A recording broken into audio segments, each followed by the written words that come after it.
Hey, what's going on, team? It is Hogdale, and I am here because opening day is tomorrow, and I'm so excited. And for that excitement, I wanted to put out a video giving you some, real quick uh Red Sox season predictions. I actually wanted to put this video out a couple weeks ago, but I thought like, hey, you know what? Before I come to any real conclusive decisions about the roster of the team and how the way things seem to be going, I'm gonna wait for Jordan Montgomery to sign. And it just so happened that Jordan Montgomery waited till literally the 11th fucking hour to finally sign. This video would have been out weeks ago if Jordan Montgomery would have just simply signed earlier. But now he is with the D-backs. And before I get into predictions, if I could just quickly give a Red Sox offseason grade, with Montgomery officially gone, the Sox not getting him, fucking D minus offseason, man. Just horrendous. Fucking terrible offseason. One of the worst in recent memory. Uh I said F minus last night when I first got the news of Montgomery because I was emotional. The Kevin Durant would have been spurning me on Twitter with his "look at you" emotional tweet, with the way how I was acting. And yeah, after calming down into it, it's like, you know what? They've made a couple moves that are good. They're decent. I like O'Neal. I like Von Grisham. Uh Giolito was good until his elbow exploded. Or at least the theory of it was good until his elbow exploded. So what are you gonna do?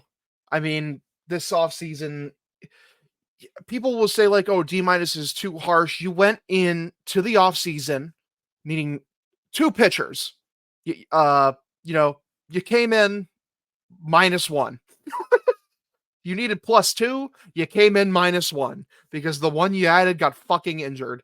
And it's whatever. It's just one last slap to the face of like, and one reminder of, hey, this offseason was a joke and no one should forget that. That being said, I want this video and I want most of the feelings going into the start of the season to be positive. I want to be hopeful. I don't want to hate this team from game one all the way through game 162. I want to give them the benefit of the doubt because there are still some things to be excited about. And I'm going to talk about some of those things that are to be excited about. Starting off, who do I think is going to be the Red Sox team MVP this season? If I had to go with anyone, and this is a tough one because to me it's between two obvious candidates. One, which is Rafael Devers, who I think is slated to have a monster season because his year last year was down by his standards, as in he just didn't walk as much as he usually does, but he was still hammering the baseball. But I am going with Tristan Casas for this team's MVP this season. I put a tweet out the other day that I wholeheartedly believe in. By the end of this season, people will see Tristan Casas as a top 2 first baseman in the league because I believe he has sorted his big issues out with defense. And if he keeps up his offensive production that he did in the back half of last year and carries that through the entire season, he's going to get MVP votes. Like, let alone, for the Red Sox MVP. He's going to get actual MVP votes. This dude is special. He knows how good he is too. He has the swagger that I just love with athletes. I wish more guys would be able to carry this kind of aura around. No one's like this guy, man, on this team. Just a mastery of the strike zone at such a young age. Just pure power. And just, again, undeniable aura. I believe in Tristan Casas almost as much as I believed in any player that has ever played for the Boston Red Sox going into this season. I think he's going to be phenomenal. Like, people say he broke out last year. That's not that breakout is going to look like nothing compared to what he's going to do this season. He's going to be phenomenal. Moving on to the Red Sox Cy Young Award. Again, this is a 2-horse race here, and I really do I respect the people who pick Cutter Crawford for this because Cutter Crawford sneaky was really good last season, and he absolutely could take another step forward this season under the tutelage of Andrew Bailey and the Red Sox new pitching / cheating lab, which I'm a big fan of. And I'm going Brayan Bello. I'm going Brayan Bello because I just he just is the preeminent Red Sox to me. Like, to me, he just has the look of like the next great Red Sox starting pitcher. I believe that he will fulfill his potential. If he fulfills his potential, I think he can be a true ace on this staff. and I think he can do it this season. Again, under the tutelage of Andrew Andrew Bailey, adding a cutter, getting a better slider. His slider's looking much better going into camp this season. Fastball has a lot of life to it. You know, great ground ball pitcher, and you're going to have Trevor Story back there, ideally for a full 162. I think this is going to be a huge year for Brayan Bello. I have nothing but the utmost belief in him. I really think that this is going to be the year where he breaks out and really shows what his true potential is. Now, let me go to most improved player this year. And this is tough too. This is sneaky tough because there's a lot of candidates on this team. Uh, I'm going with Garrett Whitlock. And I'm going with Garrett Whitlock because it's part of the reason is I'm kind of smitten by the changes he's made in spring training.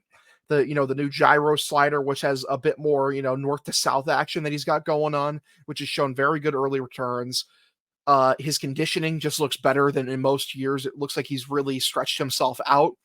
The added muscle mass to his frame hopefully will help him, be able to carry the load through a full 162. And he's just got the stuff. The stuff is filthy. It's just a matter of if he can put it together consistently.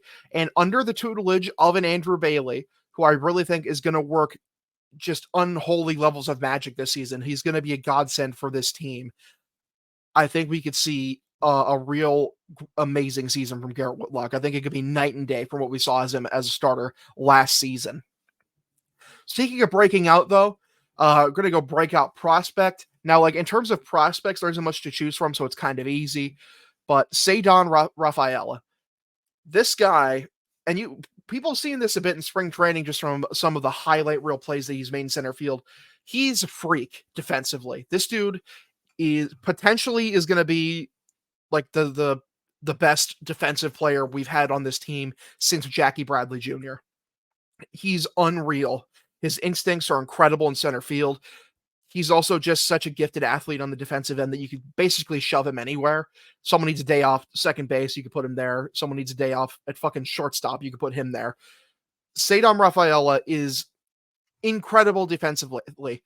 If he gives you literally anything with the bat, he's a phenomenal player. If he just even league average hitting, and he will be a phenomenal player for this team. I like the right-handed bat, adds balance to our mostly lefty-heavy lineup. I'm really excited to see what we can get from Ceddanne Rafaela this year. Now, in terms of just an overall breakout and not just a breakout prospect, I'm going to go to a guy that a lot of people just aren't talking about. This is a guy that's kind of gotten lost in the mix during this spring training, maybe mostly just because he hasn't played ball in spring training, but I think we need to keep in mind it is spring training. And that's Wilyer Abreu. Wilyer Abreu is a guy that, people like Lou Merlone were gassing up endlessly at the end of last season from his brief cup of coffee, just from how, mature his approach is.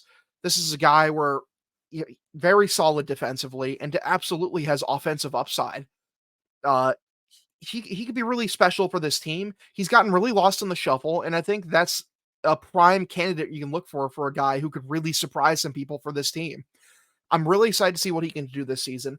The outfield defense this year is just going to be very much improved from last year in almost every aspect, with Rafaela, with Abreu, and with even with Tyler O'Neill, which I haven't really mentioned him. I'm excited for him to go into the season, but I'm not as high as other people. It's just an injury thing with him, and hopefully he can stay healthy. And before I give the team record out, I actually just realized I forgot to mention it's this guy that we just traded for. We got Naoyuki Uwasawa from the Rays. No, shockingly, that trade did not alter the making of this video too drastically. I've seen some people say that this is the we have the Yoshinobu Yamamoto at home, which by the way is not fair. This is actually more like we have Shota Imanaga at home. We're giving it too much credit here. Listen, he's got cool underlying numbers, amazing elite spin rate. I have to believe that the Andrew Bailey-led pitching lab sees something in him, and that maybe we can, be pleasantly surprised at what he can put forward for this baseball team. Maybe he can be a useful contributor. But I'm usually of the mindset that if the Rays give up on a guy, yeah, you're cooked. You're cooked. There's nothing there. Listen, I'd be happy to be pleasantly surprised. I like Andrew Bailey and this coaching staff a lot. Certainly, they made more of an impact in a couple months than Dave Bush had over fucking years over years. So, like, listen, maybe Uwasawa could end up being a guy, but I thought I'd throw that in here because I'm not making an entire video for now. Yuki Uwasawa. I'm sorry, you can't make me. I'm not that much of a fucking sicko. Oh my god. Finally, team record.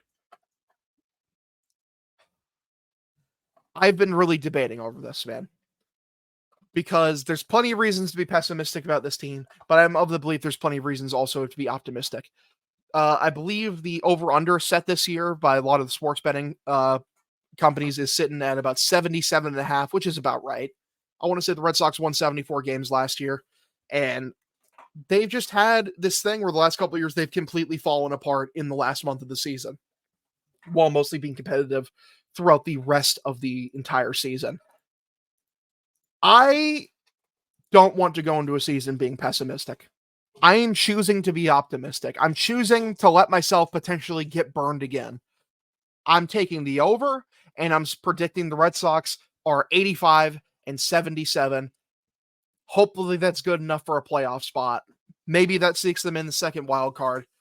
I think if Andrew Bailey hits with the guys in this pitching staff starting pitching-wise, this could be a really good year that could surprise some people, along with the idea of Trevor Story bouncing back. If Trevor Story bounces back and we get some marketed improvements from the pitching on the starting end, I think this could be a team that really surprises some people.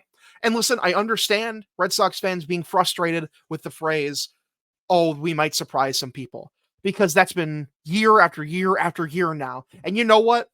As a Red Sox fan, I get it. I really do. Because I don't want to fucking surprise people. I want the team to be so fucking good that they're undeniable.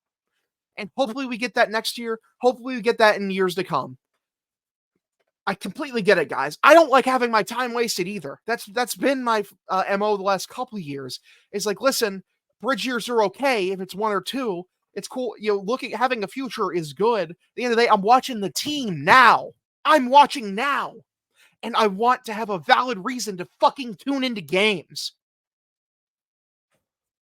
And this offseason, I understand a lot of people are frustrated and a lot of people are going to be completely tuned out, and I don't blame you. But as a guy, like, I'm going to be watching all these games because I'm going to be covering all these games for a podcast. I'm going to look for the silver lining.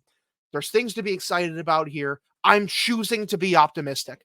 But don't get me wrong, if you're pessimistic about this team, you have every fucking right to be. Every single right you have to be pessimistic about this team. They have burned you year after year for like the last 4 years. Sorry, 3 years. 2021 exists, which arguably, set us back because fucking ownership's like, hey, we don't need to have next level talent to make it to an ALCS. Fucking joke. Even though I love that season. So yeah, man. Thank you guys so much for tuning in. Checking out this episode, doing some season predictions. Just subscribe, if you haven't. I'm going to be very busy this season. I understand that in the past I haven't uploaded too many videos. I'm looking to change that this season. I'm looking to become very much a more regular poster. And just share with your friends, let them know. Follow me on Twitter at Hogdale_. Go watch my Red Sox podcast, Pod by the River, or listen to it, which is just at Pod by the River on Twitter. And yeah, man, thank you all so much for watching. Y'all have yourselves a fantastic day. I'm so excited for this season. Go Sox. Go Sox, kid.